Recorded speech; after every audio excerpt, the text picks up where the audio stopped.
Je suis Félicien Faury, sociologue et politiste, chargé de recherche au CNRS. Qu'est-ce qui fait qu'ils vont se tourner vers le Rassemblement national plutôt que vers des offres de gauche, y compris des offres de gauche qui vont peu parler d'immigration ou en tout cas en parler de manière plutôt négative ou réactionnaire, on va dire.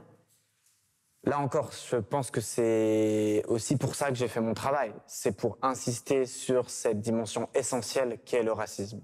C'est qu'il y a une force sociale et politique du racisme qui fait voter les gens. Bon, quand on regarde les motivations du vote RN, il y en a souvent de deux ordres. Il y a d'un côté la question du pouvoir d'achat. Avant, c'était le chômage. Maintenant, avec l'inflation, c'est de plus en plus le pouvoir d'achat. Et de l'autre, il y a ce qu'on appelle un peu pudiquement le rejet de l'immigration. En fait, le rejet des immigrés et plus largement le rejet des minorités ethno-raciales. Et souvent, on met en opposition ces deux types de motivations. On essaie de se demander qu'est-ce qui compte le plus. Est-ce que ce sont les expériences de classe ou est-ce que ce sont en gros leur racisme?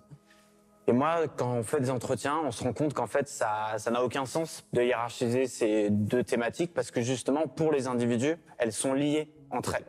Moi, quand je discute avec des gens, ils me parlent de leur pouvoir d'achat, ils me parlent de leurs problèmes de logement, ils me parlent de leurs problèmes à l'école, etc., l'école de leurs enfants. Et ils vont mettre ça en lien avec la question des minorités, avec la question de l'immigration. Donc ce qu'il faut essayer de comprendre, c'est pas qu'est-ce qui compte le plus, mais plutôt justement quels sont les raisonnements qui font que lorsque ça va mal dans sa vie, économiquement, socialement, on va lier cette question à la présence des minorités ethno-raciales sur le sol français.